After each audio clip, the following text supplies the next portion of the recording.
Rubi Rose said you need to make $5 million a year to date her.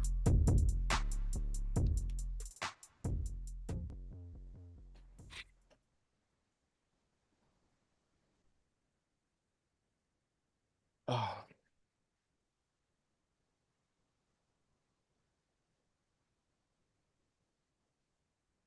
For content purposes, because that's what this is, for content purposes. I mean that's everyone can have their dreams and aspirations. Everyone can have their what's the word I'm looking for? Their prerequisites on what's required to date them. So I'm not I'm not knocking her prerequisites. Now it's a little steep based on the individuals that have 5 million, that make 5 million or more a year. That pool of 1% you have to choose from. I mean that's cool. That's cool as long as you understand what comes with that. Well, at least That's pretty much it. she already told you what she about, so she's under no Yeah, pretenses. And look, yeah, it's just as easy to date a rich man as it is a poor one. And if you're given a choice, yeah. hey, she said, I'm gonna take the rich one. But you know what you got? Yes, You sir. know what she already told you what she's Yeah, what about. time it is? Yeah. Mm-hmm. 5 mil. I like it. So I like what? it. So Hey, let me hey, ask you a question, Ocho. Ruby Rose. She cute. She cute, huh? She's fine, huh? Not $5 million, fine. You don't think I, I've so? seen I've seen women. I've seen women finer. I've seen women look better. That's just me personally. Right, right, right. Okay. Okay. Hell, I was Okay. just Okay. in Houston. I saw 10 of them. Oh my I know goodness. 3 for sure. Don't do me a favor. Don't mention Houston no I more. you know Because what? You're I've been right. on. You're right. My Listen. bad. I've been focused. I've You're been right. focused. I've been disciplined. I don't do that. Don't do that. Don't do that. But yeah, I think at some point she was dating Drusky, if Drewski. I'm not Yep. mistaken. Yep. Yeah. Drusky, yeah, very. I mean, obviously she's gorgeous. So She's gorgeous.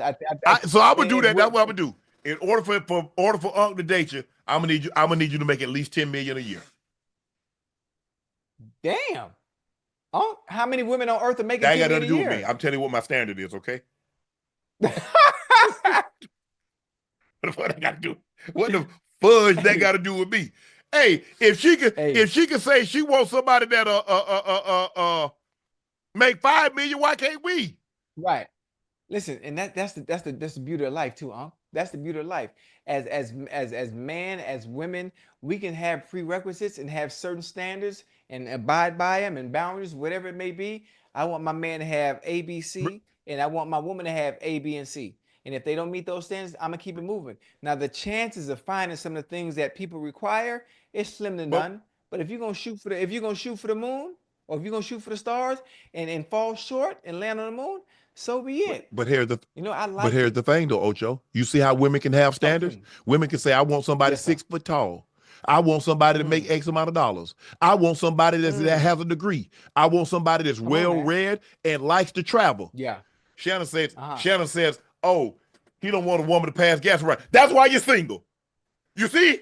Now women just listed off 5, 10 things what they want. That ain't why Right, they right, single. right, But hey, I say I don't want right. no woman to pass gas around me. I want a woman, she go to the Yeah. bathroom, I don't need to know. Close the door. Oh, that I can see why Right. Unc's single. Women Mm-hmm. tell you all the things they want. The first thing a Right. man says, they'll say, you know what? I want a woman that's about 5'10". I wanted to have her natural hair. I wanted to have Mm. everything natural. He's so Mm-hmm. shallow. Ah, A man I tell you what he want, he's shallow. Women go out there and tell you yeah. everything. I want this, and this. Hey, Mm-hmm. hey, I don't blame you, baby. Don't settle. Don't settle. Yeah. Oh, But a man's supposed to they love settle. that one. But women never supposed to They settle. love that. Man, y'all Yeah. better miss me. Yeah. Hey, it's an ongoing battle, It's an ongoing battle of the sexes and what we want, what we require.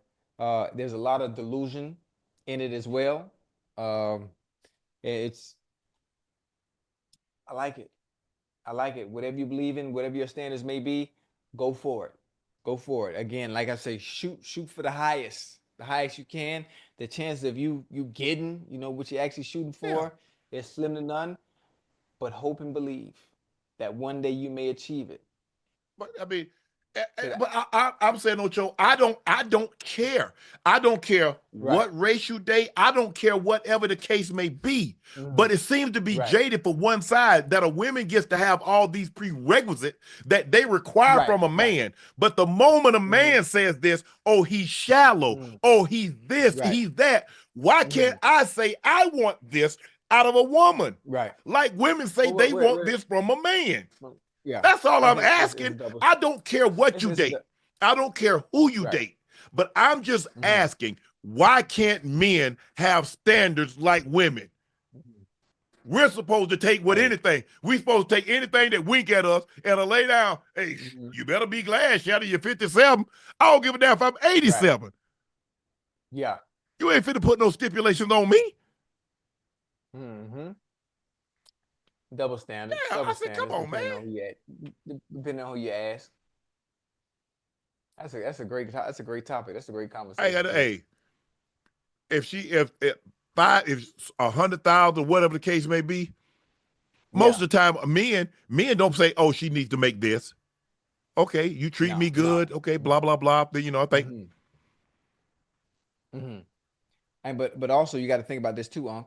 Men that make that kind of money, 5 million and more, they like dealing with women that don't have as much or really don't need them, because they don't want to deal with women that don't need them. They want to deal with women that need them, that puts them in positions of power where they're able to control what you can and can't do. So they enjoy that. And most women, I don't think they understand. When you deal with these men that have that kind of money, that are taking care of you and doing everything for you, there's really no freedom, Unc. But because you make one mistake, the chance of getting that again, but Ocho, it's slim to none. You got to be careful. The reason why men, because a woman that makes that kind of money, she don't have that kind of time to devote to a man that's making that kind of money. Man, anyway. So women that don't make that money, the man is expecting them to be there at their beck and call. If a woman make that, she's working just as hard as a man that's making that. Yeah. So that's why you don't see a lot of times, sometimes, not all, but I'm talking about like movie stars. The saying is, you know why movie stars? Because the other know what it's like to live in that world. But more when you start seeing men, okay, you make $1 million, you make $2 million, you make 5, you make 10, you make 20. Do you understand what is required of a woman to make that kind of a salary? Yeah, it's different. She ain't finna be coming home and cooking for you. She ain't finna be bro. Come on now. It's different. So you have to understand. Okay, I want somebody that's going to, be the mother of my kids. I want somebody that's going to stay home and take care of the house. Woman that's making $10 million, I don't believe she's giving that up, Ocho. She don't work too hard to be put in that position. I'm just saying, I could be wrong, but it's hard. No, it's hard. You're not wrong. Huh? You're not wrong, because y'all understand, a woman that's making $10 million a year, that's a plan that's been thought out, strategized her whole life, years in advance, her whole life, and she's not messing that up. No, that wasn't a mistake. Yeah, that was not a mistake. So it's man, these women, and they got real bold with it, but it is what it is. Yeah, but listen, it eliminates gray area. It eliminates gray area and it eliminates games. Now, what it does do, it makes a percentage of the type of men that they can date. It shrinks the pool very, very, very, very, very small. I want a man that makes $5 million. Well, I know one thing. All the men that make $5 million and more, the chance, you got to wait your turn to come off the bench. That's about it. You ain't going to be the only one. But he does make $5 million. They get to pick from the pond on who they want to deal with. That specific day. Yeah. You understand what that comes with now. Listen, sometimes women don't care as long as they got it. Hey, but it is what it is. Ocho, I got something for you here. You have 1 hour to eat this for 100,000. Ocho, are you doing it? Oh, that's easy. I can't do it. Ain't no sense in me lying. Yes, I can't do that, man. What the hell you think I am? A lion, a tiger, or something? I ain't got no bottomless stomach. What the hell? That's only 4 burgers. There's a reason that they put and 4 chicken drinks nuggets there. and them drinks and them fries. I'm not doing that, Ocho. I can't eat that. I know me. Yeah, 2 Big Macs and 20-piece McNuggets and large fry. That's gone. Bro, do you realize how long ago that's been? Hell no. Man, I can't eat 100 that. grand. In an hour? So Kobe, hey, what's the dude name? The hot dog? Kobayashi? If he can eat all them hot dogs, you can finish them burgers. And you listen, you have the 4 sodas there to wash everything down right away, to make it go down easy. Trust me, you can. You know what? The word shouldn't even Joey Chestnut eat that in 5 minutes. Jaws Chestnut. Probably could. I can't. Ain't no. Look, I don't have the desire. I can't eat like I once could. Once upon a time, yeah, I could eat. I could eat 2 Big Macs, 20-piece nugget, large fry, large drink, super size. I can't eat that. Hold on. Let's keep everything. Keep everything in the context. Unc, the word can't should not be in your vocabulary. I cannot. We learned that 100,000. Yes, I'm not making myself sick with that. So you can't eat that for 100,000. Then that means you don't need that 5,200. I need that. For 52, I can eat it for 5,200. I can't do it for 1,000. I can do it for 5,200 though. Man, Ocho, hold on. That's 1, 2, 1, 2. That's 12 nuggets. That's hold on. That's a double quarter. That look like 2. That's 2 double quarter pounders, 4 double quarter pounders, a medium fry, large fry, and 4. Oh, hell no. Hell to the no. It's a 20-piece and 4 quarter pounders, but it look like they got double meat. Double quarter pounders, yeah. Oh, hell no. Now, if you got 4 cheeseburgers, right. I don't want no cheese though. Because after that first burger, it's over. That first burger with cheese, if ain't no lactate around, it's a wrap. Yeah, you done, huh? Yeah. Okay, that's understandable. Now there are other. Now you're giving me other factors and reasons why you wouldn't be able to eat it. Okay, I got it. That's understandable. I know me. I know what's going to impact me. Hey, I go up there and it's like, hey, if I see a fruit, if it's just apples, I bypass. I don't want none of that. Apple peels, gone. Chocolate milk, gone. I don't eat food with it.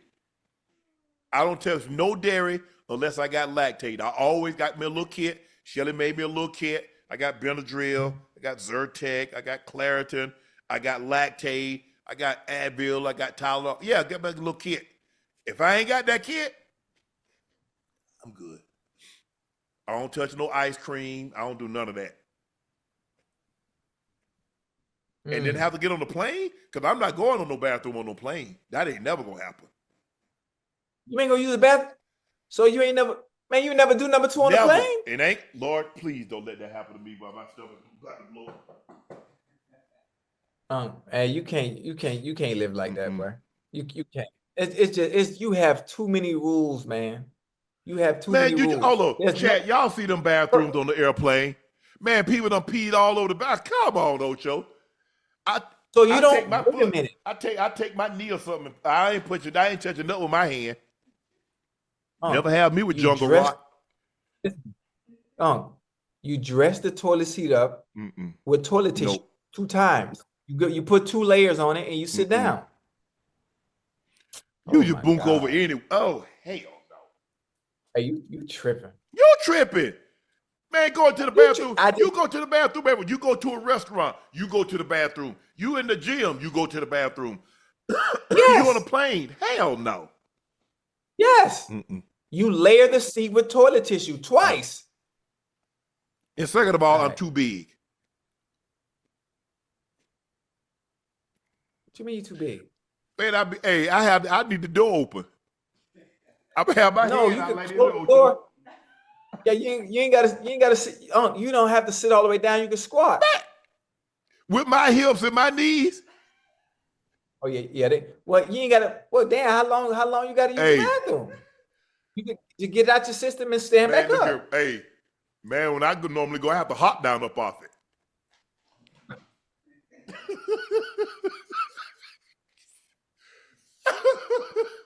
Hey, man, nah, I'm gonna let y'all have that one.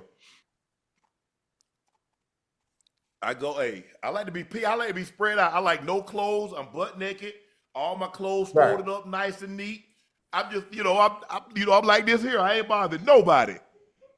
Right, I got you. But listen, circumstances change based on the environment and where you at.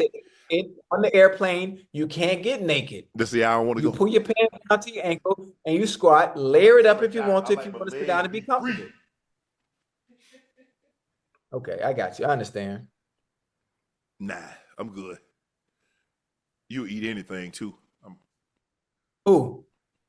You. Part of the reason why I'm never sick is because I eat anything.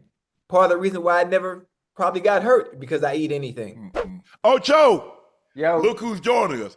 Hey, he's 6'6", 464 pounds. He could become the largest draft pick drafted in NFL history. And boy, he had a pro day last week. He bench pressed 225 36 times. Me too. More than any player did at the combine earlier this year. Yeah. He also ran the 40 and 5.39. He broke 6 seconds at over 460 pounds. Had a 25-inch vertical jump. Y'all, let's put some hands together for Florida's outstanding defensive tackle, Mr. Desmond Watson. Dad, you can hear me? Boy, yeah, what's up, little fella? Boy, you good? What's up? Yeah, I'm good. I'm chilling. Hey, where you at? Where you at right now? What state you in? I'm in Florida. Wait, what? You from the crib? Yeah, I'm from Tampa. Oh, boy, I ain't know that. You in Tampa right now? Okay, man, I'm coming to see you tomorrow. Boy, we gonna chill. Let me ask you this, Des. You got the pro. Florida's having their pro day. What were you hoping to accomplish, and do you feel you accomplished that in your pro day? I think I was just going there trying to surprise everybody. I feel like everybody look at my weight and stuff like that and don't expect me to be able to move around because, usually people my size can't. So I think I was going there trying to surprise some people, and I think I did. You definitely did. You definitely surprised some people because you picking them up and putting them down. I'm like, well, damn. We can move now. He can move. Hey, Unc, before you go, hey, Dad, listen, if the scouts and the people that watch film and watch college football this year, man, and they watch you play, your short area quickness is like no other, though. Your footwork is like no other, though. So they should know you could already move a little bit based on what you put on film already. So it really shouldn't have been no surprise to nobody when you went out there and did what you did. Listen, I got one thing. At 464 pounds, you think that's right? You think they got your weight right? Yeah, it was. But I still got a process. You know what I mean? Right. I definitely can lose weight. I feel like my outlook or the outlook of my supporters and my fans and stuff like that isn't the same as scouts. So they got a number set for me that I got to get to, and I think in order for me to be successful in the league and get to the league at that, I got to get to that number. Now, I always thought about this. They always tell you how much you need to wear, what you need to do with your body. How do you feel best? How do you feel you can play at your best? Is it being a little lighter? Is it being a little heavy? What do you think? I don't know. I think losing weight, it definitely put me in a better spot for sure. But I think I can play, but at the same time, I wanna do something if I get there. So I think being lighter will help me. You know what I mean? Okay. I heard. I don't know if it's true. Were you at one point in time almost close to 500, and you've lost like 30, 40 pounds, haven't you?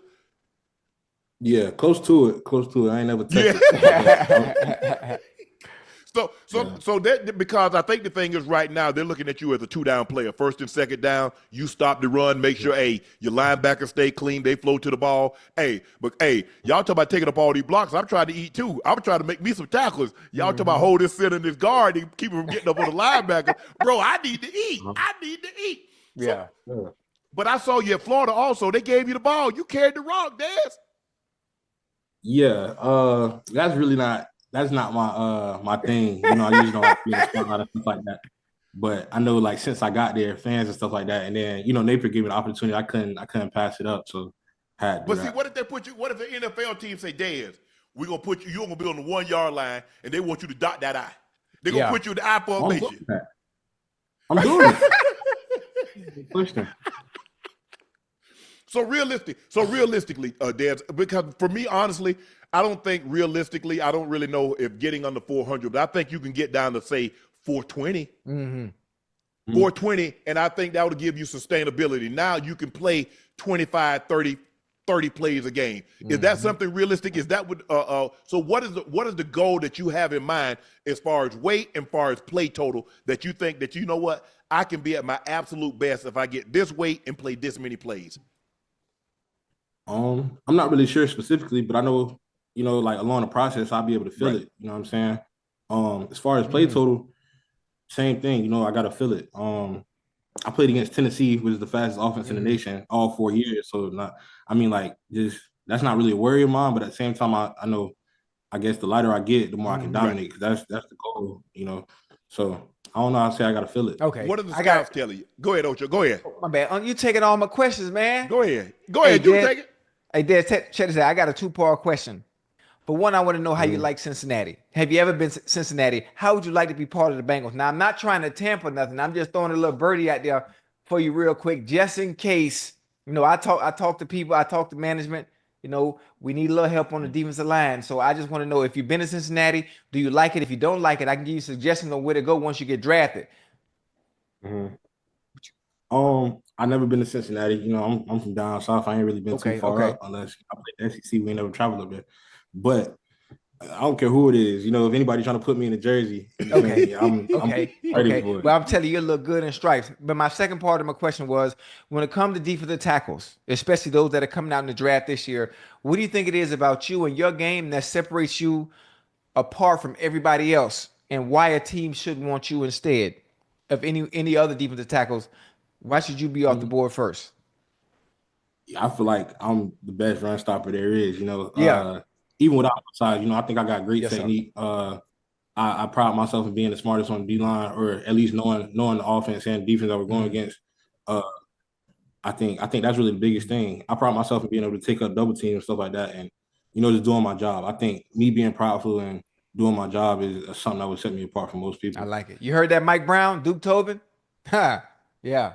Des, tell me what you've heard as far as day 1, day 2, maybe first 3 rounds 4 through 7. What are you hearing, and who's shown the most interest in Desmond Watson? I did a couple interviews with different teams. Like I said, my everybody's outlook isn't the same. Like, apart from my supporters and stuff like that, and compared to the NFL scouts, I think they all can agree that I got athletic ability, and I'm smart enough to do it. I got the ability, but like I said, that weight is a lot of concern for a lot of teams. So, depending on how much weight I lose, depending on where I could go, you know what I mean? So, Des, were you always a big? How much did you wear as a child? Were you always a big kid? Yeah, I was always a big kid, but the crazy thing is, I'm the only big one in my family. I come from a family of receivers. Damn, what happened?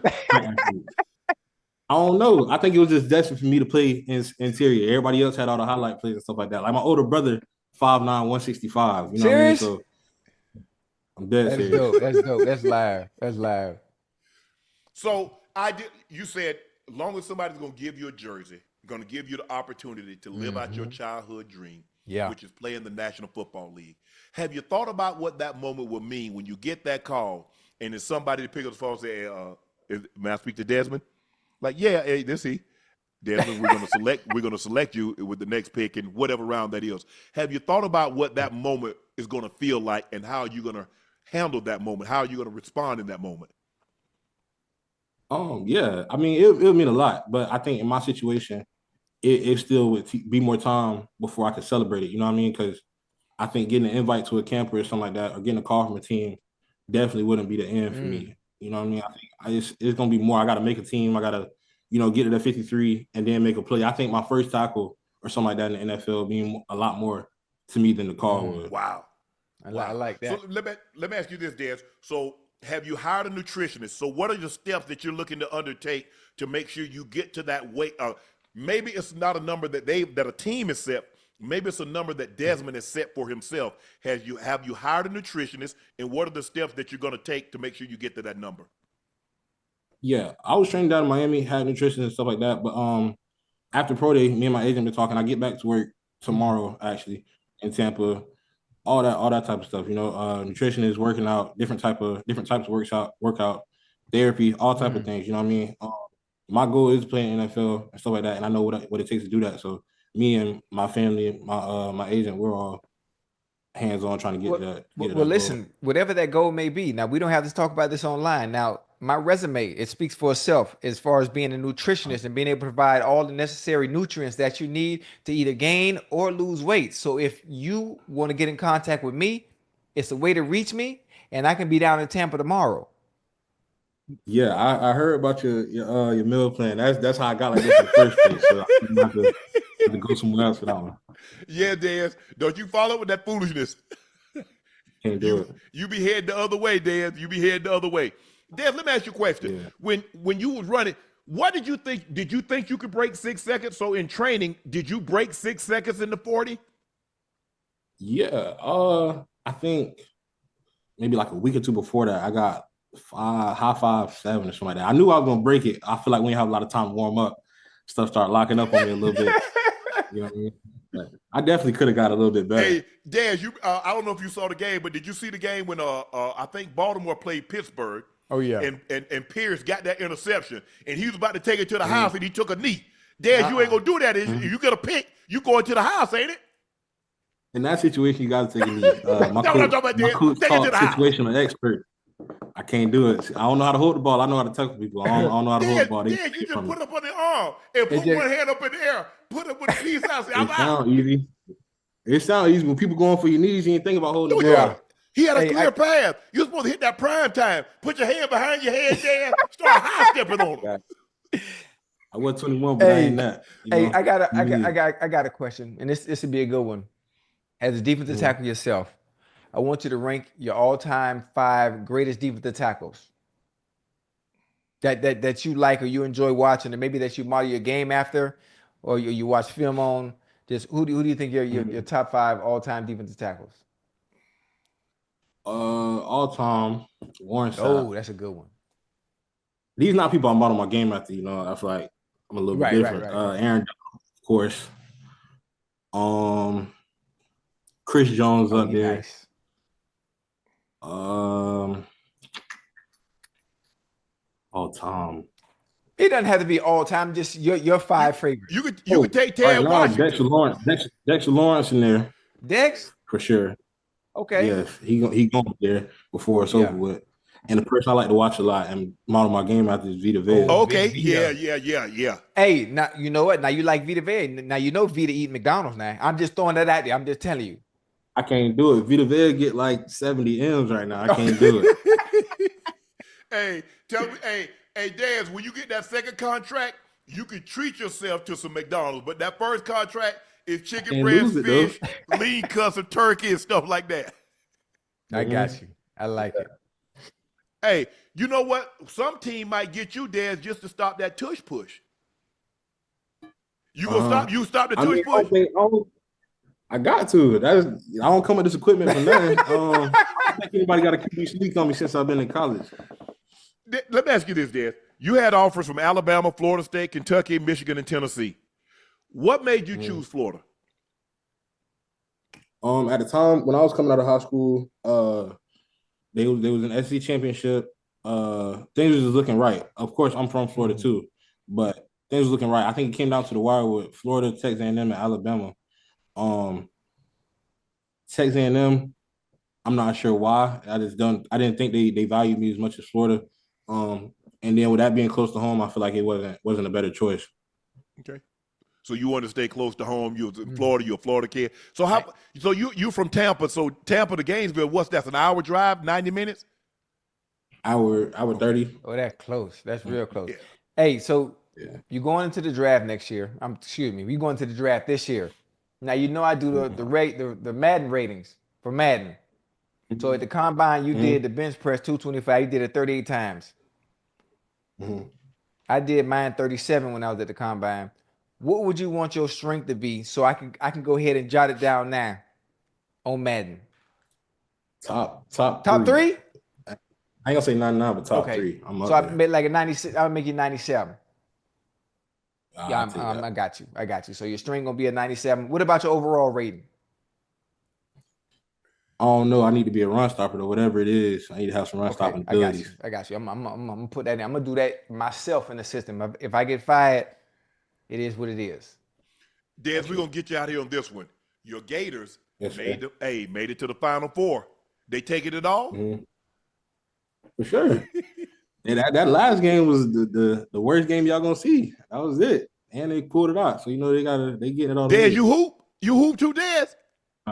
I did when I was younger, but I think 8th grade when I stopped. I can though. Oh, you got skills like that? Yeah, I told you I come from a family of receivers and running backs. This footwork is in me. It is. Man, congratulations, all the best, Des. Thank you for joining us for a couple of minutes, giving us a couple of minutes of your time. We wish you the best of luck. And when you get drafted, come back and holler at your favorite uncle, your favorite number 85. Yeah. I appreciate don't forget you, me about that. Don't forget me, Dad, about the nutritionist job. For sure, I got you. Block him, Des. Block him. DDG says he spent $15,000 on a designer bag for a girl, but won't cover her rent. He said, I'd rather buy a girl a $15,000 designer bag, but wouldn't give her $2,000 to pay her rent. He said, a girl asked me to pay her rent, I probably never talk to her again after that. Well, listen, I mean, if the girl is smart, right? If you buy a $15,000 bag, you know what she can do with that bag, right? No, tell me don't buy me no bag. Tell me you give me the money. It don't make no sense. He already said he ain't paying the rent. So if he buy you that bag, ain't no point in walking around with a $15,000 bag and you got no money in it. Selling it. Yeah, bingo. That was my whole point. That's what I was getting ready to say. But see, Ocho, that's why I like to ask people what they want. Oh, I really like the bag, but okay, can you? Boom. Yeah. Okay. Ain't no biggie.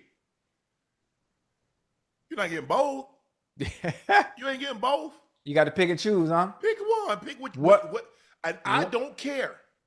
One or the other? One or the other. Right. Whatever it is. That's why I like to ask people what they want, because I want to give you I want you to have what you want. Exactly what you want. Yes. And at the end of the day, Ocho, like, I've never I've been in relationships and I give somebody something, I've never asked for it back. Didn't ask for it back. Man, I don't care. Hey, what I'm gonna do with the bag? Get it to my sister? Right. No. Now, I was potentially going to give somebody a bag. Right. But it did, I ended up keeping it. Still got it. Hey, you really hold on. That is a great topic. If you do buy something for somebody, specifically for that individual, and you know it's something that they like, if they mess up before receiving it, you're not gonna give it to them? Hell no. I'll be a damn fool too. Damn. If you buy something for a young lady and she behaves in a manner that's undeserving of said bag. Whoa. Hold on. I don't reward bad behavior. We can stop right there. So you're not gonna give her the bag, right? Okay. Yeah. I was just curious how your angle, I was curious what you do. Because you're a giving person. And you seem like you're a good dude. You seem like the type of dude that will give a woman grace if she messes up. Yeah, but she's not getting the bag. Okay, understandable. Ocho, she said DDG later said, I'm an emotional trick to the point like, say I wake up in the morning now, I like, you fuck around and we wake up on some eggs. They ain't even got to be good. Or say I leave the room and go downstairs and come back and the bed made. I might go ahead and go to Chanel for you. It's a little thing because, I don't get gifts. I don't get tricked on. Who is this talking like this? DDG. He had the baby with Haley Bailey, right? Oh. It's Haley. These little kids, man. Is it Haley or Hallie? Which one is it, chat? Y'all know. You heard me? Huh? And these little kids, man. Hallie? Okay, Halle Bailey. Yeah, they little kids, man. They doing what they do at that age. Hey, hell no. Make me know you ain't getting no designer bag after that. You got to do more than that to get a designer bag up out of me. Okay. Hey, ladies, you want a designer bag? Ask Unc what he got. What you need to do? You can't ask. You just got to do it. Because if you're doing what I ask you to do, no. Figure it out. Hold on. How they gonna know what to do if they don't ask you what it is you need them to do? Figure it out. You got to ask for what you want. See, now there you go. You being difficult. You being difficult. Figure it out. Don't be difficult, huh?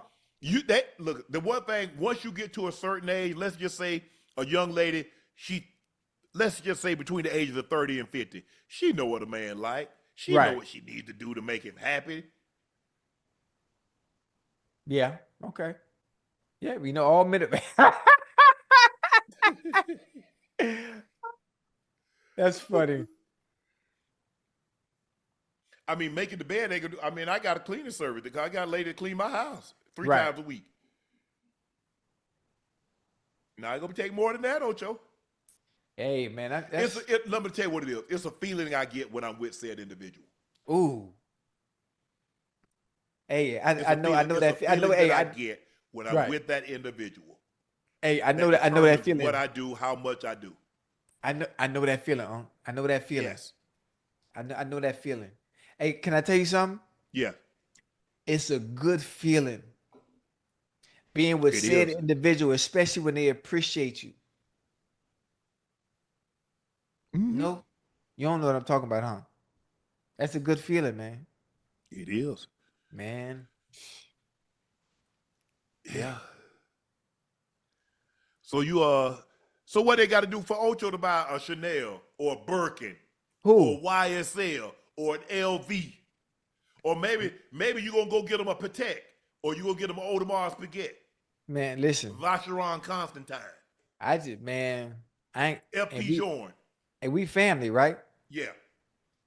I just went to Chanel and bought three classics back to back. Huh? 3 classics back to back. One walk. Damn. And this was 1, 2, 3. What day was this? It was about 3 weeks ago. Must be nice. Hey, it feels good to be appreciated. That's it. It ain't hard. It ain't simple.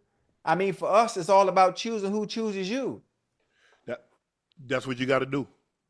And people are like, well, you don't like this. No, I like who like me. They like me. It's easy for me to like them. Because a lot of times when I like somebody, they ain't really feeling me like that. So I'm gonna see early on, if you like me, It's I'm gonna rock so with easy. you. I'm not sure when I hear women always say, I need you to apply pressure. There should be no pressure. There should be no pressure. No pressure that need to be applied. Everything should be reciprocated. Yes. Like it's such a dumb game. I gotta prove to you, in order for me to prove to you that I like you, I gotta spend money to get you to like me back. Bitch, oh, my bad. What are we talking about? I get Ocho. You preaching to the choir. You know how I feel. Listen, listen, that same choir. Whoa, time out. That thing just done. You know how you dancing and somebody hit the DJ table when you was growing up? What happened? Did you just say you bought 3 Chanel last week? I think that was. And you owe me 52. Jordan, go get that thing. Man, I just thought about that. I was like, hold on, wait a minute. Chad, y'all heard this man? This man talking about, I went out there, I bought 3 of the thing about 3 weeks ago. I'm like, hold on, wait a minute. Where my money?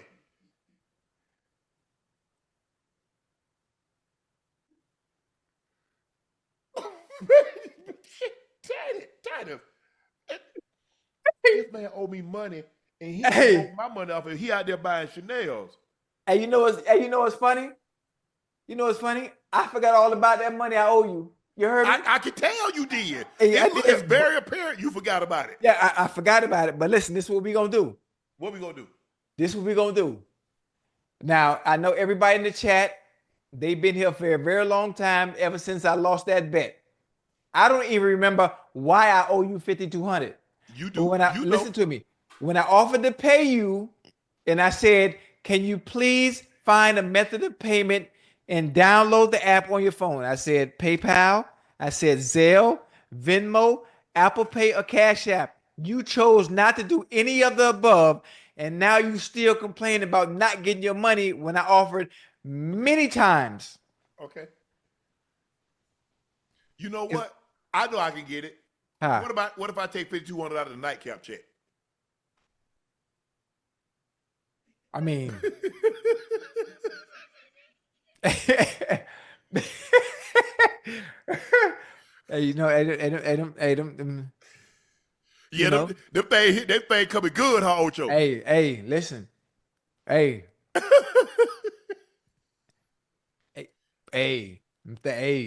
one thing about it. I might accidentally send one to somebody, send your check, your April check to somebody else. Who that? Say it. Man, listen, it'll be World War III.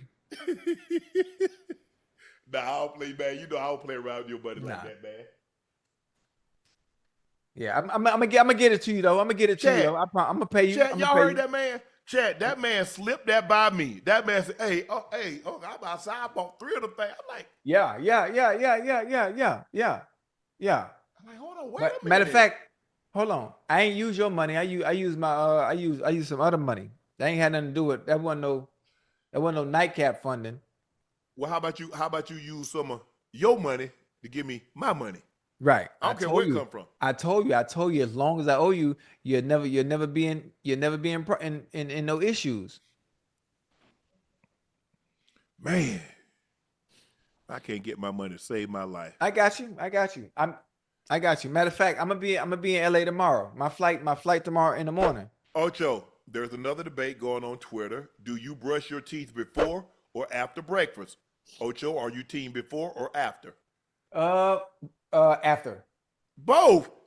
After. What the hell you eat? You don't slept all night, mouth funky, the food, man, hell no. Hold on. So you gonna wait a minute. You had that minty taste in your mouth, and then you go eat the food, and the food don't taste nothing like it is because you got all the goddamn crest and Listerine and tooth. Absolutely not. I brush my teeth before.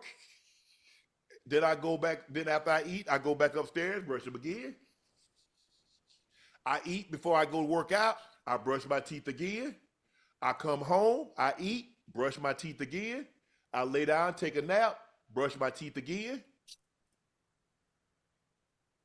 Hey, ruins the taste of everything. Nah, hell nah. Man, your mouth be funky. You've been sleeping all night, and then you go, oh no. I can't do that, Ocho. No. I mean, with each his own, but once I'm finished, I'm in that thing going to work on them boys. And last night you don't know ate booty. Oh who? No. Oh, Nick. Hey, no, I don't. I'm saved now. Them days over. No, I already know. But them days I don't do nothing like that no more, boy. Nothing like that. You do. No, I'm promised. I don't even go past the waist no more. I don't even go past. I don't go past. Probably got a tongue in the belly. You put your tongue in the belly button too, don't you? Huh? You put your tongue in the belly button too. Got all that lint in there. Yeah, I used to. Yeah, them days long gone, Unc, man. I'm telling you, I'm a different man. I got saved. I told you I got saved. I got saved. I got baptized because the last one was wearing off, and I'm moving different this year. I'm walking different this year. My head is high this year. Man, you wake up at Ocho. Everybody wake up in the morning, breath smelling like Get Back. You gonna go downstairs to eat? Yes, I'm going downstairs. I'm gonna make my strawberry Pop-Tarts. I'm gonna make my cream of wheat. or my Quaker pieces and cream oatmeal. I'm not even talking to nobody before I brush my teeth. I'm not even having a conversation. And you know what? So if you have a partner, right? Let me ask you something. Yes. If you have a partner and y'all wake up in the morning, would you kiss her before brushing your teeth? No. And you don't love her? I love her. No, you don't. I don't love her. No, you don't. Let me tell you, I had a situation, man. I was dating this woman. Talk to me. Hold on. Let me get comfortable. Come on, cause you be having the stories. Come on. Hey, you know your boy. Hey, Ocho, you know your boy. Hey, 2-3 in the morning. Yeah.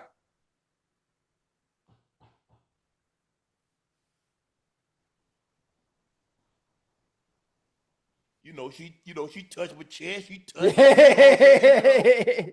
Ocho, I would have to go run brush my teeth. What? Oh, you can't mess up the momentum. What are we talking about? That's what she told me, Ocho. Good habit, Ocho. I had to break some habits, Ocho. I had to. Wait. In that moment, in that specific moment, during that time, you had to go brush your teeth. Mm-hmm. And ruin the momentum. It ain't ruined enough for me. I don't know if anybody ruined it for her. It ain't ruined enough for me. I was good. I came back and picked right up where I left off. It ain't ruined enough for me.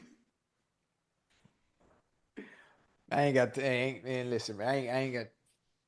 Nah, you'll know when you got the right one. When you don't have to do all that. What? I had asked my, because my homeboy, they said, hell no. I'm real like self-conscious like that. Right. But I ain't brushed my teeth. Ain't nobody. Hey. That don't, man. I'm telling you, if it's the right one, all that don't even matter. That's out the window. That's out the door. Subconsciously, you're not even thinking about, you know what? I didn't brush my teeth yet. You know what? I love you. Let me kiss her. I'm not talking about tongue and I'm talking about just actual, hey. But Ocho, then I got slick. What you did? Go to the bathroom. Yeah. Go brush the teeth. Right. Then I go lay that down for about 30 minutes. Right. Then I do. Okay. I like it. That's different. I couldn't do it though. But you couldn't do it, Ocho? Nah. Ocho said when the mood hit. That's it. Right then and there. Right then and there. No ifs, and buts about it. Right then and there. Wherever you touch me, like my grandma used to say, wherever you show out, that's where you get woe out. Wherever you touch me, right then and there. Okay. Ocho, Packers safety Xavier McKinney started discourse today when he tweeted, "Nepotism is always okay and justified unless it's a black man doing it. Then it's a problem. You mofos are corrupt and brainwashed. Yeah. And for all you black folks in the media, stop. We can't say that word, Ocho, but it's COONING because they'll flag us. So they say that's a racial slur now. Sir. So I've had to learn the hard way. Right. But y'all know it's the trash panda. Mm-hmm. So he said, y'all stop trash pandering and being puppets. Right. You ain't tired yet? Damn. Ocho, you agree? Yeah, come on. We talked about this before. It's always a problem. It's always a problem when we do it. When we put those that are part of our family tree in positions and we're in a position of power and we allow them to take advantage. Up the ladder. Yeah. I mean, it happens all the time. It happens all the time with our brethren. But anytime we do it, it's always an issue and brought to the forefront on why we do it. Because Andy when we Reid put his sons on the coaching staff, Bill Belichick put his sons on the coaching staff. Yeah. But listen, ain't no problem. This has been going on for a very long time. It happens all the time, not in just sports, but in the corporate world as well. It happens all the time. Yes. But we're the only ones that were not supposed to do it. Oh yeah. Oh, it's frowned upon. It's frowned upon. It is. It is. And listen, we just call a spade a spade. A lot of times we be doing it though. They don't really talk about no nepotism. Right. They're like, hey, I'll get in position. And we see it all the time. People get in position, they hire their homeboys all the time. Mm-hmm. Qualifications don't matter, but we understand, Ocho, we're Yes, not sir. allowed that liberty. We don't get that freedom. We can't be putting no homeboys in there that ain't qualified. Now, if my homeboy's qualified, we can do it in there. Oh, the qualifications. Mm-hmm. Um, Hey, you got to be careful. You can't just hire your homeboys now. Homeboys get comfortable, think they can get away with doing certain things, not Absolutely. putting in the work Absolutely. because you cool. Nah, it ain't about being cool now. No, I got a business to run, whatever it may be. We still got work to do now. Man, the Washington Wizards need their butt kicked. Why, what Indiana happened? scored 162 points In real life or video game? against the Wizards. That's embarrassing. 162. Now, there was once upon a time in the 80s, Ocho, it was customary. You see 150, 140 games. I mean, Right. I think the NBA record somebody scored, I think 183 to 181 was the final in triple overtime. But this was a real game, and we're not talking about the All-Star break. no, We're not talking about the this is a real All-Star game. A real game, you let somebody score 162? 162 to 109. I bet they must have shot threes the whole game. Nah, Washington was terrible the whole game. Let's see. The Wizards route for the most points in NBA franchise history and the most allowed. They had 9 players in double figures. The Pacers did. Let's see. Pull up the box score right quick so we can get this. Ocho, and they did this on the road. They weren't even at home. And no player played more than 25 minutes. That's nasty. Halliburton had 29 and 25 minutes. Miles Turner had 17 and 21 minutes. Neesmith had 11 and 19. Siakam had 13 and 23. And then guys just went to work. That's crazy. That's embarrassing. Somebody didn't care. They shot 64% from the floor, 57% from the three. They were 27 of 47. 17 of 19 from the floor. From the free throw line. But yeah, McKinney's right. Jordan, blacked out. I wish my kids wanted to do something in here that I could, look, you start, you ain't got to, send no resume in. Cause you know the CEO. Tell them who your reference. The CEO. Listen, when your kids come in, are they gonna want to do the work? That's what I'm saying. Understanding how serious you are about Club Shake. They know. About Nightcap. They know. And understand, hey, this train got to keep rolling now. Mm-hmm. Yeah. I think you got to be wary. You got to be wary. Sometimes your kids want. But they don't want that. I'm tough. I'm probably tougher on my kids than I would be somebody else, and everybody knows that works with me. They know the expectation that I have. Right. Gosh, what did Kayla say? I don't want to work for my daddy. He yelled too much. Oh, I am. Oh, absolutely. Yeah, make no mistake. I'm tough on everybody. Hell, if I'm tough on my damn self, what I'm supposed to be easier on everybody else? I should be easier on myself. Ocho, we got a very special guest. The director, Black Panther, the director of Creed. He's a recipient of 4 NAACP Image Awards. He's been nominated for 2 Academy Awards, a Golden Globe, and the Grammy. He's the director, as I mentioned, Black Panther and Creed. He has a new movie that's coming out in April called Sinners. Here he is, Ryan Coogler. Ryan, how you doing, bro? I'm happy to be with y'all, bro. I'm happy that you're with us. Man, I'm feeling good, bro. Big fans of y'all coming up. I used to play football, not as well as y'all.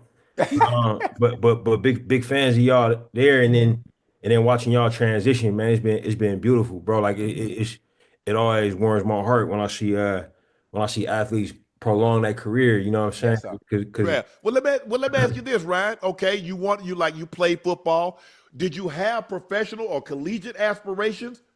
Absolutely, bro. Yeah, absolutely, bro. I used to play with Marshawn. for real. Okay, Yeah, yeah, beast mode. yeah. We from the same neighborhood. Okay. I played against him in Pop Warner High School and college. Yeah.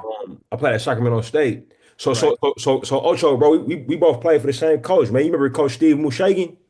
Hey, Coach Moose. Yeah, Coach Moose. Yeah. Coach Moose got me my scholarship at Sacramento State. Oh yeah, look, that's me scoring a touchdown on Davis right there on UC Davis. Yeah, Oh, that's You live. a yeah. wide receiver, Ryan? I played slot. I was. Oh, You was that's cooking them. You was live. cooking them. I mean, not like y'all, bro, but I paid for school. You know what I'm saying? I paid for Right. school. You feel me? There I go. Yeah. Man, that's dope, man. Hey, Yeah. Coach Moose is good, man. Coach Moose. So let me ask you this. Okay, you go to college. You have a nice little college career. Yep. When did you decide to say, you know what, film is going to be the direction that I go in? Yeah, bro, it's a great question. I got my first scholarship to a school called St. Mary's College, and it's known as a basketball school. But we used to have a football team, and then they dropped the program after my freshman year. Okay. I played quite a bit that season. Like I was returning kicks. I was playing receiver. I played a little bit of DB that year, and so I got some more scholarship offers. But while I was there, it was a woman named Rosemary Graham who taught a creative writing class, and she read something I wrote, and she was like, "Hey man, you should think about writing screenplays." My girlfriend at the time, she's now my wife. She bought me a little software that I could write screenplays with. I fell in love with it, man. So by the time I transitioned to Sacramento State, I was doing it on the side, taking writing classes and shooting short films with my homies. And then I applied to film school in 2007. It's crazy, bro, because I was doing real well going into my senior year, and I got an injury doing 7-on-7, where a cat was trying to walk on the team, was over eager, and he caught me on a post and broke my zygomatic arch right here. So I was 8 weeks off where I couldn't lift, I couldn't do anything. And during that time I realized, like, I need to put this application in for film school. Man, football is fleeting, you know what I'm saying? So I applied to USC film school, and I got accepted. I found out I got accepted like in the middle of the season. And right around that time, man, I started to find my mind wandering when I'll be on the field. Thinking about something else. I'm thinking about a movie I want to make. I'm thinking about being on set. Yep. And that shit is dangerous when you're doing that. It You is. gotta be football. You gotta be all in. And that was kind of when I knew. You know what I mean? Right. That's dope, man. I want to talk. Listen, I'm a movie head. I enjoy films. I enjoy the arts and the crafts of it. I enjoy getting lost in character. I get very passionate when I talk about stuff like this. So I watched the trailer for Sinners, and to me it seemed like a unique blend of supernatural action, mystery and psychological theater. How did you approach this genre in bending concept, and what was it about this story that made you want to tell it? Man, that's a beautiful question, man. I had an uncle who was from Mississippi. I'm from Oakland, but I had an uncle who was from Mississippi, and he was like the oldest member of my family, the oldest male member of my family. You know what I'm saying? So whenever I kicked it with him, he wanted to listen to old blues records and drink all Taylor whiskey. You know what I'm saying? And he passed away while I was working on Creed in 2015, and I never really reckoned with his passing. You know what I'm saying? I would put blues records on to think about him. And that was how I got the idea for this, man. Like coming off of Black Panther, it was a real long movie that was kind of for everyone. We dealt with a lot of tragedies, a lot of misfortune, dealing with the COVID situation. So for me, I wanted to make something that was quick, but also something that was very unique, very profound. You know what I'm saying? And I wanted to play in a genre where I can incorporate music. But I also wanted to make something that was a little scary, man. Because Black folks, we like that. You know what I mean? We like going to theater and talking at the screen. You know what I'm saying? I think it's something that Get him here and there. Exactly, bro. Exactly. And I think we have some incredible filmmakers that have capitalized on the medium. You know what I'm saying? Like you think of Jordan Peele. But Get Out. But Spice done his thing in that genre. Nia DaCosta's done everything in that genre. So I was fired up about it, bro. And truthfully, bro, like, it was a chance for me being a product of the Great Migration, you know what I'm saying? Being born and raised on the West Coast, Right. Yep. trying to get back to the South and embrace that, you know what I'm saying? Yeah. Embrace that part of my ancestry. You know what I mean? I had the most amazing time making this movie, bro. Mm-hmm. That's When dope. I- How long? Go ahead, Ocho. I'm just curious. How long did it take to make a movie in general? I don't mean this one in specifically, but I'm just saying in general. What's the timetable like? That's a great question. So this one we made relatively quickly, but they go from they can go from anywhere from 2 to 4 years. You know, that's what we was able to make in 1 year. Yeah, yeah. It's essentially, bro. It's essentially like imagine a season and a half of football. You know what I mean? Because it takes you 6 months to shoot, 6 months to a year to shoot it, and then you have to edit it. It takes you another 6 months to a year to edit it, correct? Yeah, man, and that's not including writing the script because I write the script too, right? Oh, And okay. sometimes you got to shop the movie around. You know what I'm saying? Right. So I can tell you how long my movies all took. So this is my fifth movie that I wrote and directed. Okay. Fruitville. It took Hey, Fruitville Station. Yep. classic. Oscar all right Brand. on. Classic. Man, right Yes. on. That's crazy I say that, man. But it took me about a year to make that one. Okay. Creed, we shot that. So Creed was about a year and a half. Mm-hmm. You know, like in a half of that year was just trying to convince Stallone that it was worth doing. You know what I mean? Right. And Right. rightfully so. You know what I mean? He wanted to make sure that we were serious about it and make sure that it would work for him. And then we shot in January. We put the film out in like November. That was a fast one. Black Panther took about 2 years. Started working on that in 2016. Put it out in 2018. Wakanda Forever was like a 4 year movie. You know what I'm saying? Wow. Because I wrote one script. You know what I'm saying? Chadwick passed away. I didn't know didn't even know he was sick. So then I had to rewrite that. You know, we got going.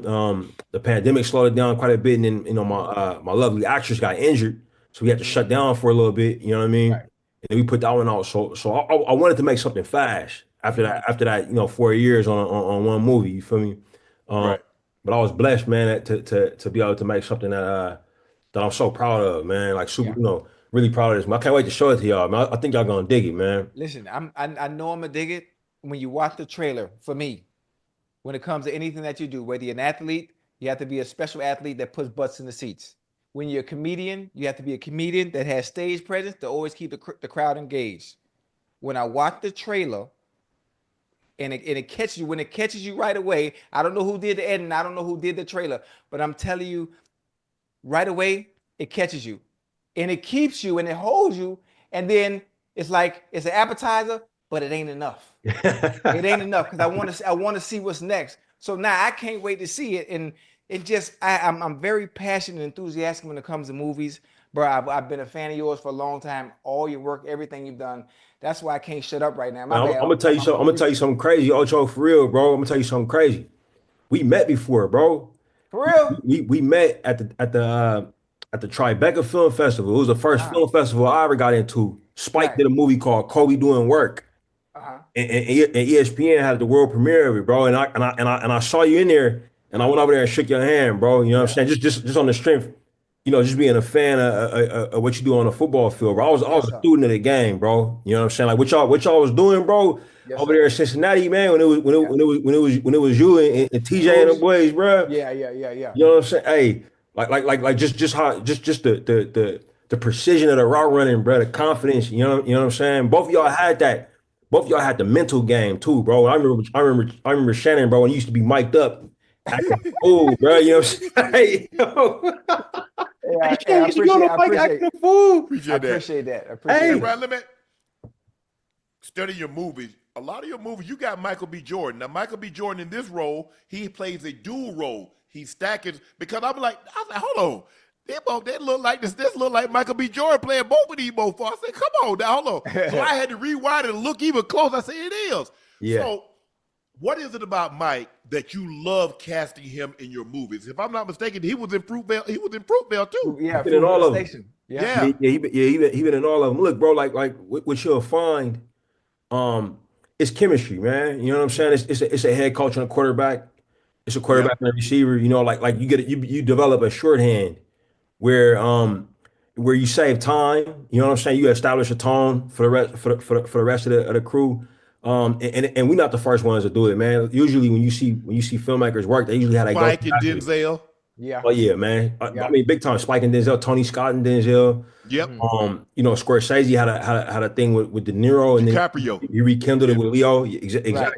You know, it's helpful, man. And Mike has a, you know, Mike has a very amazing work ethic. You know what I'm saying? Like he's always willing to go, always trying to push himself. He doesn't want to rest on his laurels. You know, and I can rock with that, bro. So I, you know, I'll put him in every movie if I can. He'll always have a role if I'm working. You know what I mean? Let me ask you this, right? How did you come up with the name Sinners? Why the name Sinners? Man, that's a great question, bro. We found that late, man. Like for a long time, the movie was just called Grilled Cheese. It was a working title. Yeah, like so if you put up in Louisiana, you know, this past summer and said, "Hey man, we're grilled cheese shooting at," they would have brought you to our movie. Okay. You know, and the story behind that name was I've been cooking these long, drawn out, crazy meals. I wanted to make something quick and fast. I knew it would taste good. You know what I'm saying? So that's how we came up with that. But for Sinners, you know, it was a collaboration between us and the studio trying to figure out the right name for the movie.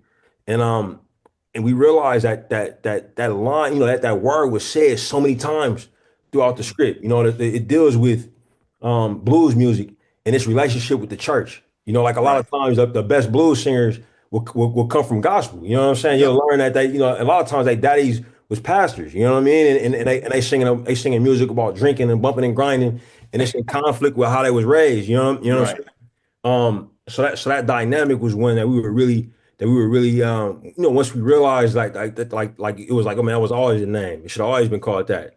You know. But trust no one, because this movie has a lot to do with paranoia. Absolutely, bro. Like I mean, look, it's you know, it's dealing with black culture. You know what I'm saying? And a lot of folks don't know that. Like that you know, I would argue that blues music is the most important contribution that America has made to global pop culture. You know what I'm saying? Everything originated off everything the blues. comes from that. And when you do the research, it really came from this one specific area of Mississippi. You know what I mean? Like in at that time when blues was created, it was very hard. It was a very hard place to be black. You know what I'm saying? And people were trying to affirm that humanity, affirm that dignity at a time when it was, you know, when it was very difficult, and people were trying to keep them separate, right? You know what I mean? And for me, that experience kind of breeds a level of paranoia. You know what I mean? When you can't be out after dark in certain towns, where you gotta, you know, where everybody knows everybody. So when somebody new shows up, you know what I'm saying, or somebody who's been gone a long time, you know, it's a little bit of you know, you might look at them a certain way. You know, I mean, how did y'all come up, man? Did y'all come from places where everybody knew everybody? You could tell an outsider at the drop of the hat. I'm from a small town. There were 3,500 people with two traffic lights. Man, so I mean, we pretty much knew everybody. Now, obviously, there were people that would come back from New York or Chicago or Detroit that I wasn't familiar with, but I knew their family, and after a while, they end up staying. So we were cool. We were cool with them also. You said something very interesting, because everybody talks about the Mississippi Delta, the Delta Blues. Yes, sir. This film deals with a lot of brotherhood, loyalty, faith. Yes, sir. You did a great job of working it and putting all that together, and it came together from the trailer. For what I saw, I hadn't been to the movie since the pandemic.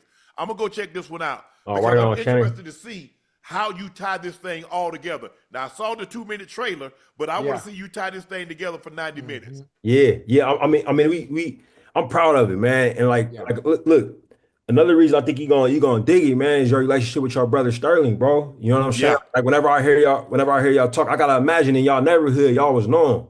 You know what I mean? Like you know, like in that. So these twins, you know, it's Stack and Smoke. Yeah, Smoke and Stack. It's an archetype, right? Like every neighborhood I ever been in had a set of twins that everybody knew that was kind of notorious. You know what I'm saying? Yeah. And we plan on that. That, you know, that relationship between the brothers, man. What makes them similar? What makes them different? You know, I think Mike just did a beautiful job with it, man. I think you're really gonna enjoy it. Anybody who got that type of relationship, you know what I'm saying? Got a big brother, got a little brother. You know, gonna really feel this movie, I think, on a different level.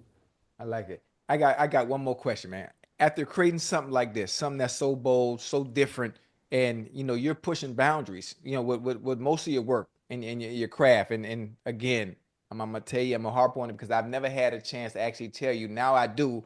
I'm gonna make sure I let you know I'm a huge fan of everything you've done, and I'm really excited for this. But do you see yourself continue to push boundaries with more genre films, or just, I don't want to be too nosy, but what's next?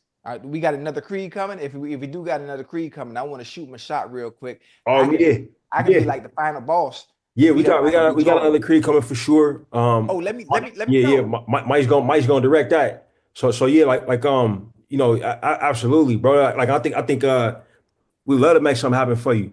But the other piece for me is like I want to work a long time, bro. Like, Yeah. I want to make all types of stuff, man. And I do love working in the genre space. This was my first like movie with out and out horror elements. And bro, I gotta tell you, it's very addictive. You know what I'm saying? Like the idea of doing something else that isn't this much fun. It kind of frightens me a little bit, man. Like, but we'll see, man. We'll put this out to the world and see how people respond, and then we'll go from there. But I'm definitely not closing the door on doing more genre work for sure, man. It was just too much fun, Ocho, for real. Right. I like it. Yeah, but you know what, Ryan, when I look at it and I think about, like, you did Fruitvale, you've done Creed, you've done Black Panther, now you're in this genre. It's kind of like Spike, because Spike has kind of been all over the place. Yeah. He's done Malcolm X, he's done Hurricane, he did Devil in Blue Dress, he's done the Harlem Blues, he's done Inside Man, he's done I think he did Man on Fire. No, that was Ridley Scott. He did 25th Hour. 25th Hour, yes. Yep. So he's kind of been, is that kind of the direction? Like, look, I don't want y'all to pigeonhole me in there and say, oh, he only does, if this is a comedy, this is Ryan. If it's something to do with Marvel or Black Panther, this got to be Ryan. You want to be like multifaceted. You don't want to be tied down or pigeonholed or typecast for any particular type of movie. Right. That's absolutely correct, man. Spike's a big hero of mine, man, a mentor. Same with John Singleton, you know what I'm saying? Yeah. Big hero, mentor. And then stepping outside of our community. Right. I love filmmakers like Steven Soderbergh, you know what I'm saying? Where you never know what they're gonna do next. Right. But you gotta it's gonna be quality. You know what I'm saying? Like if and I do definitely want to continue to push myself, but also push the medium forward, man. You know what I'm saying? Like it's a blessing to be able to work in a space where you get to work on things that are fresh, work on things that haven't been done before. For instance, with this film, this is the first time that an IMAX camera has been combined with a ultra Panavision lens. Right. So it's the same camera work, same camera package that was used on Quentin Tarantino's film, The Hateful Eight. That was great. So we combine that with the traditional IMAX film camera, first time ever. You know what I'm saying? Yeah. So getting a chance to break new ground and do that with people of color on the screen. Right. You know what I mean? In a story set in the Mississippi Delta. Man, it's a great honor to be able to do something like that. You know what I mean? And it helps me to be motivated, it helps me to stay sharp. And I'm getting to work with people who I've been working with for a long time, and it's just amazing. Man, that's dope. I don't want to be too presumptuous of this, but I saw something, and it seems like I forget the two brothers, but it's two brothers, Ocho, and one of them might be cast. I want to throw my hat in for T'Challa. I want to throw my hat in. I'm just throwing my hat in. Hold on, man. Hold on. What you doing? Hold on. Hey, Ryan, I want to throw my hat in the mix. Hey, man, get it in there. Hey, man, we can talk about it, man. Hey. How you gonna take Mastilo? Can I get my role first in Creed? Okay. Oh, you want to be one of the fighters that Creed fight? Yeah. Okay. Yeah. You got to think. I got an extensive background in combat sports, so it would be perfect to be able to transition. So I ain't really got to play no character. I can just be myself. Hey, popping that thing as Ocho, huh? I feel it, bro. Yeah, Aldous Hodge. That's his name, Aldous Hodge. Aldous Hodge. Oh, yeah. I mean, they had him already in the uniform. I was like, okay, yeah, he could definitely pass for T'Challa. Yeah, he could. Yeah. No, Aldous, big shouts out to Aldous, man. He incredible. He make watches too, bro. Does he? But like straight up knows how to make watches, bro. Right. Wow. Like a genius, bro. You know what I'm saying? Ryan, were you as a kid? Were you in the comics? Were you a superhero fan? Yeah, big time. I had an older cousin.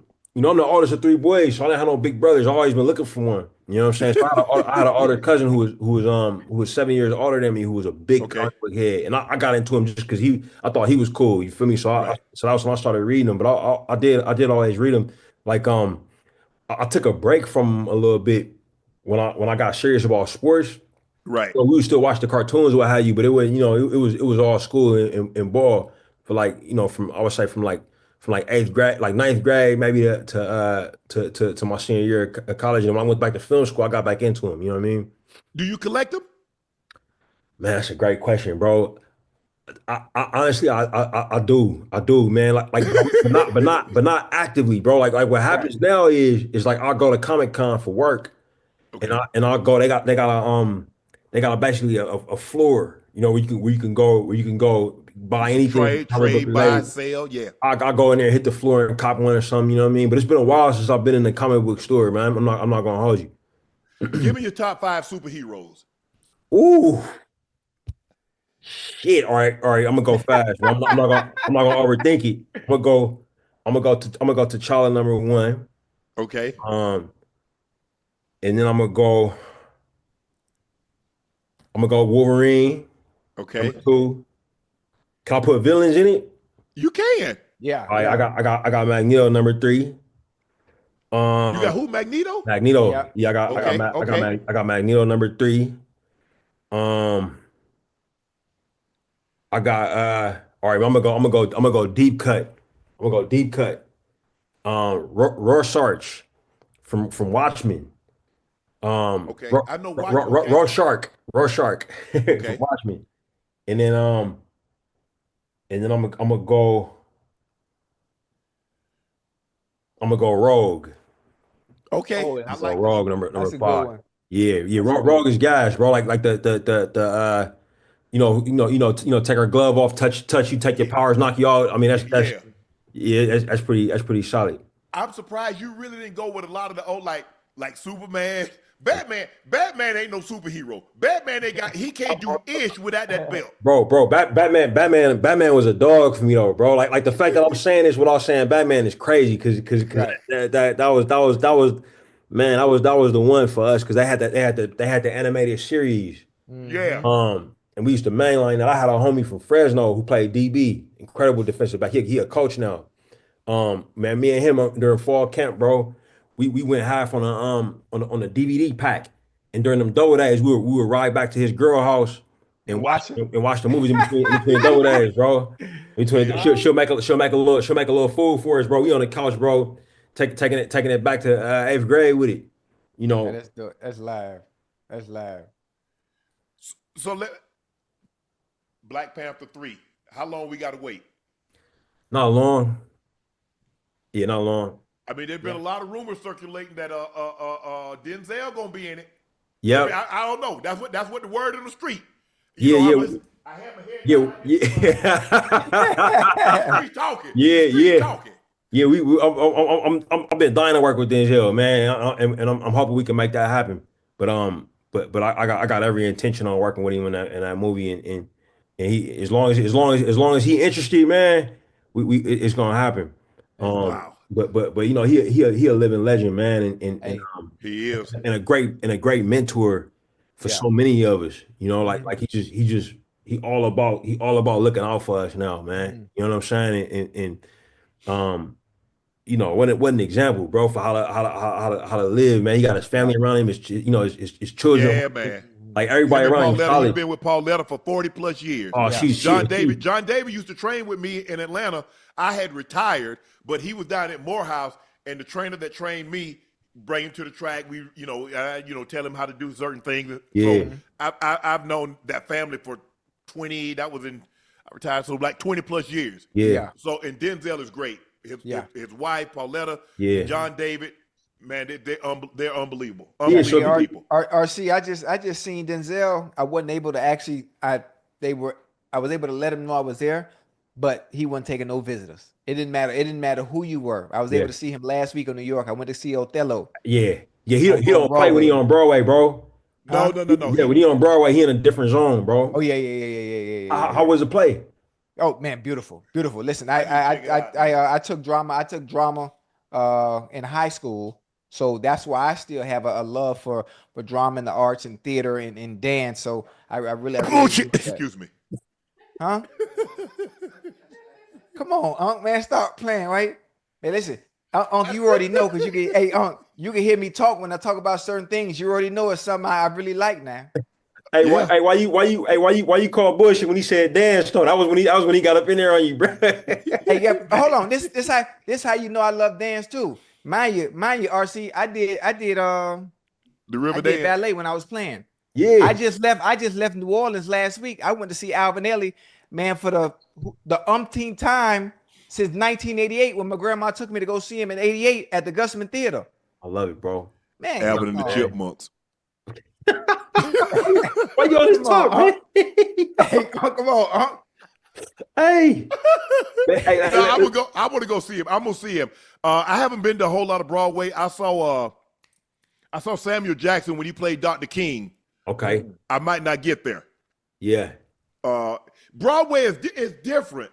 Yeah. It's so different than going to it's so different than going to an actual movie. Yeah. I don't know if you know what I'm saying, Ocho. I mean, you just went to but to sit there and to see, I'm like, damn, this is amazing. Yeah. It's no joke, bro. It's a true actor's medium. You know what I'm saying? Yes. Like whereas in film, you know, like it's arguably a filmmaker's medium. They'll say television is a writer's medium.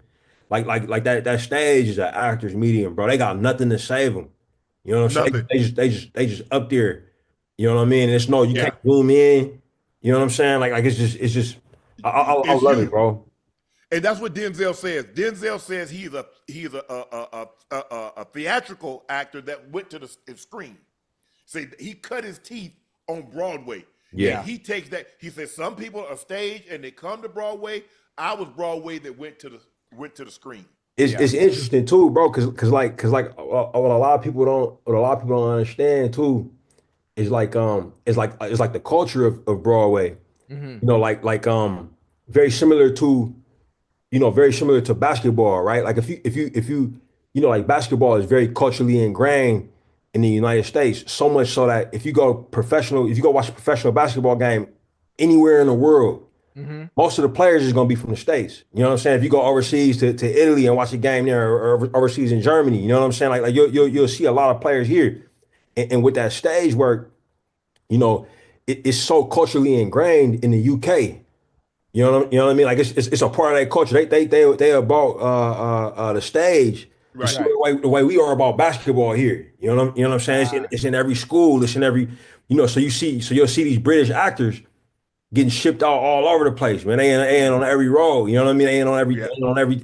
You know, white British actors, black British actors. You know what I'm saying? Yeah. And for me coming up, bro, the first time I hit a Broadway play and really seeing somebody get down. You know what I mean?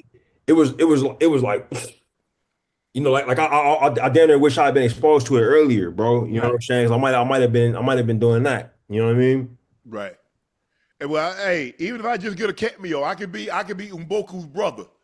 Oh, he got you, bro. Hey, if y'all with it, man, hey. Hey. Hey, your boy, I could be Mboku's brother or something.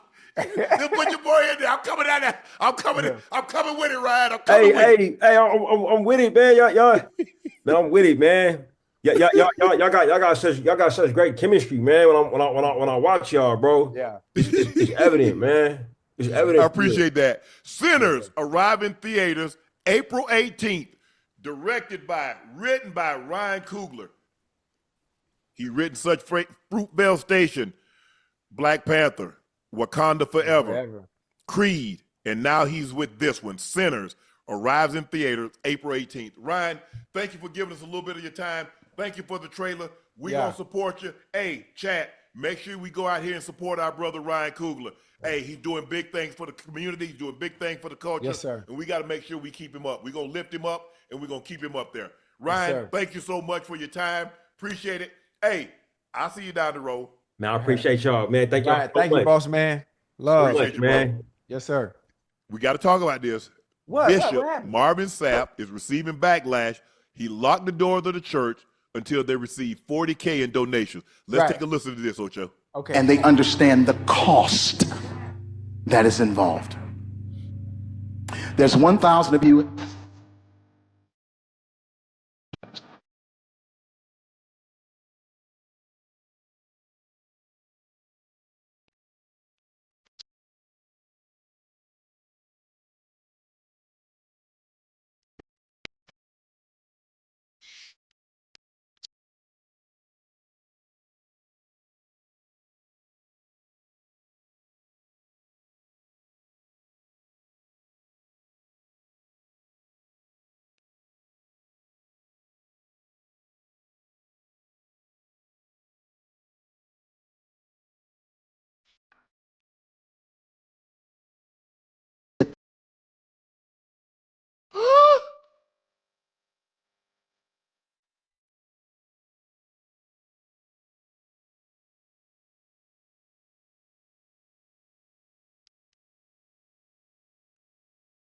You give $20. This is easy, saints.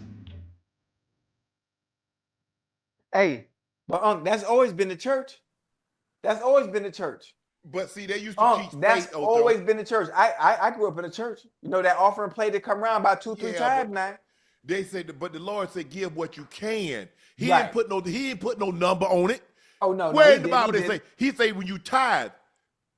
10% of your earnings now. Yes. 10% of your earnings. Now he will say in Malachi, I think it's through Malachi 3:8-11. He Come said, on will now. a man rob God? He answers the question because Yes, he sir. already know what you're gonna do. He Yes, said, sir. yeah, where would I rob you? He said, in tithe and in offering. Ooh. He said, bring your tithes to the storehouse, and I'll open up the windows of heaven and pour you out of blessings that you will not be able to receive. That's what he said. Now, he ain't tell these jacklegs to be coming up here talking about, hey, see, what they preaching is prosperity. Yes, sir. Yes, sir. But see, that's why I'm going to go into the ministry. Come on now, you cooking now. Ocho. Yeah. Hey, Ocho. Yes, sir. I'm going to pass the plate around. I'm going to pass the collection plate. Now, look here. Oh, Ocho. Hey, don't put no change in the collection plate. Yeah, God don't like noise. Yeah, God don't like God no don't noise. like noise. Hey, paper. Listen, I need to go into the back. Listen. Hey, you know Marvin Sapp. Now the church. That's part of the building fund. The church need new windows. You ain't gonna tell me how much. You're not gonna tell me how much to give. He need a Rolex. Oh, he need a jet. Oh, he need a Rolls Royce. He need a Bentley. Yeah. Oh, he ain't gonna have a better. He ain't gonna have. If I'm working harder, he ain't gonna have a better car than me. Not that I'm donating to. Yeah. Hey, well, one thing you got to understand now. I've never been in the pulpit. I've never been a preacher, but I do understand the work that come behind it. I do understand the studying and the hours and all the stuff that they have to go through when it comes to running the church and being a preacher. Now I'm not gonna sit up here and preach because that's not me. I am not finna play with the Lord like that. But in the Bible, they playing with the Lord. Hold on, listen to me now. In the Bible, it says, God loves a cheerful giver. It doesn't tell you how much you got to give, though. Exactly. That's my point. That's it. Now, that's the only thing I don't agree with. Now, you ain't finna lock them goddamn doors and I got to get home and watch the basketball game because it's March Madness. Talk about something, I got to give you $1,000. Now, the devil is a lie. Now, you're going to open them doors and I'm going to give you what I can. Now, that's what's going to happen. Or we're going to have to tussle up here in this church. Yeah, then God going to have to come down there and pull me up off you. He going to have to... He gonna have to come down up off his throne because he's the Alpha and the Omega, the man that sits high and looks low. So he know I'm gonna be tearing your tail up in that church if you lock them doors and I can't get up out of there. But I'm saying, man, come on now, Ocho, they doing too much, Ocho. Hey, yeah, they doing too much, man. They're a trip. They're a trip. And it's a new church. I didn't even know pastors was a job. Because when I grew up, the pastor, he was the principal, he was a janitor, he cut hair. He wasn't no preacher full time. That wasn't the only job he had. Right. I swear, Ocho, I did not know that was a full-time job. Yeah. Chad, I mean, maybe it's just me. Maybe that was just a Southern thing. But yeah. Hey, man.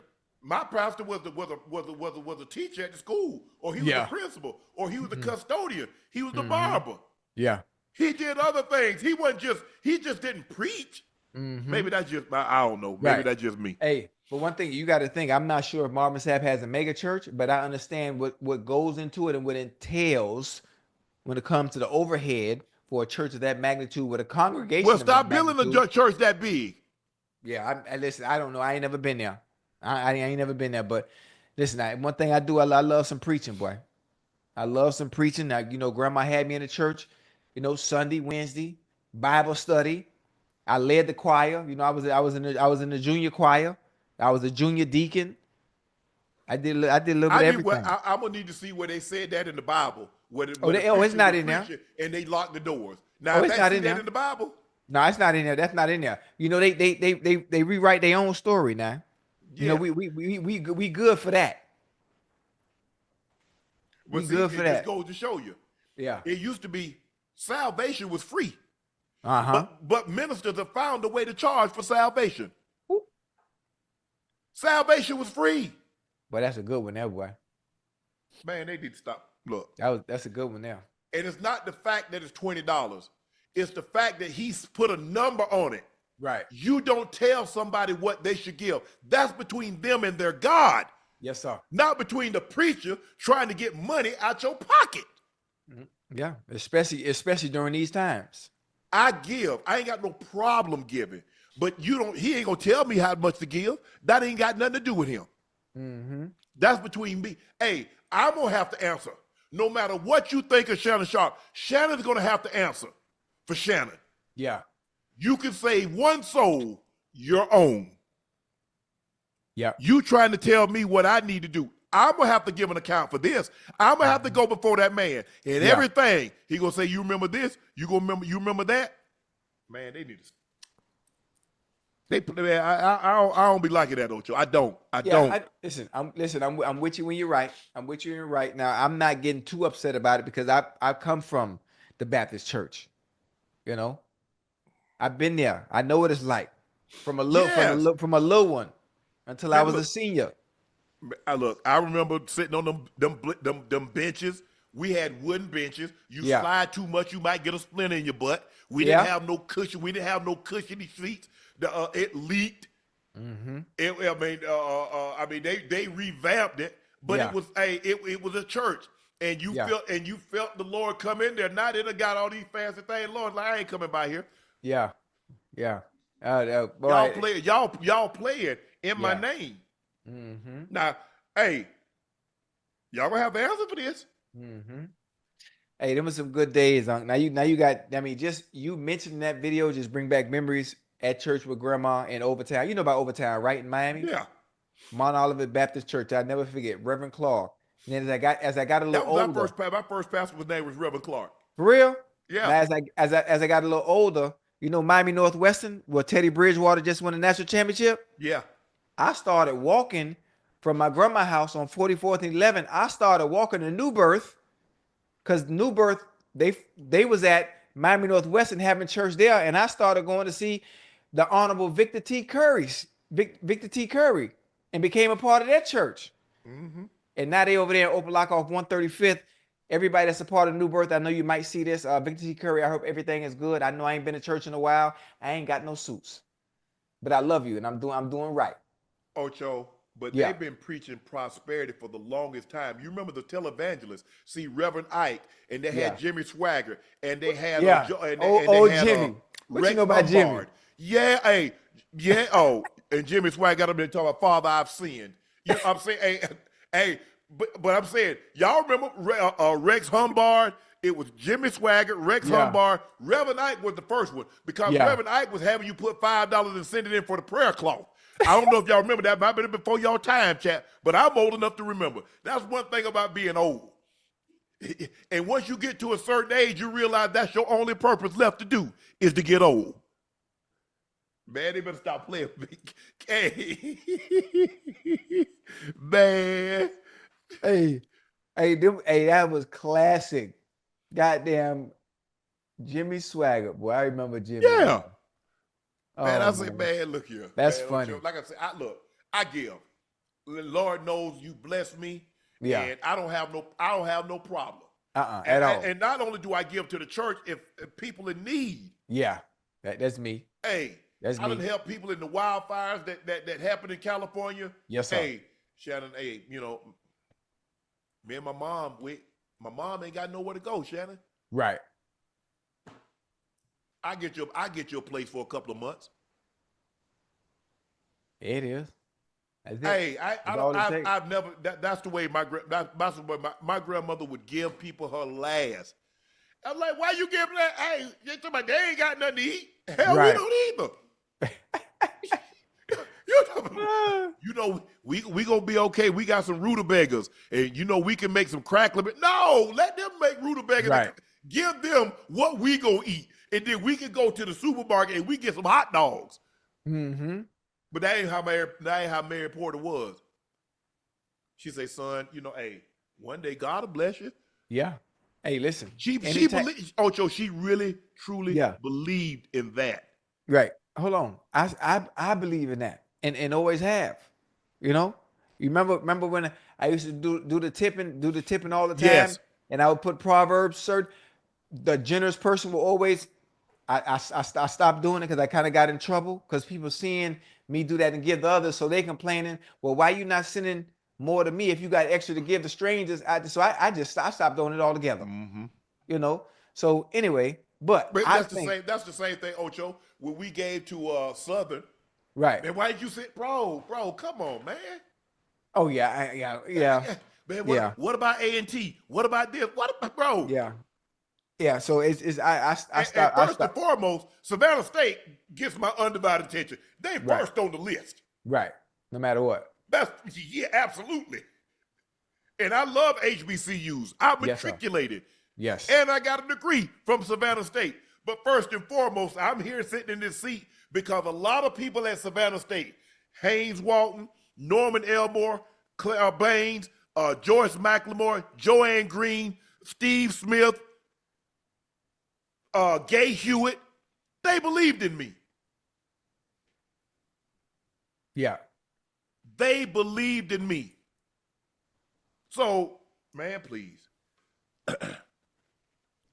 But I've always been like that, Ocho. I've always, you know, when I got money, I used to go back and tithe and make sure my grandma, give me something to put in the church. I give my grandma, you know, you want me to put all this in church? You say give you something to put in church. You ain't got to put it all there. Keep something for yourself now. You ain't got to put it all in there, but you say give you something to put in church. You want to put it all in there? You know your baby gonna take care of you, Granny. Yes, you sir. go get some more.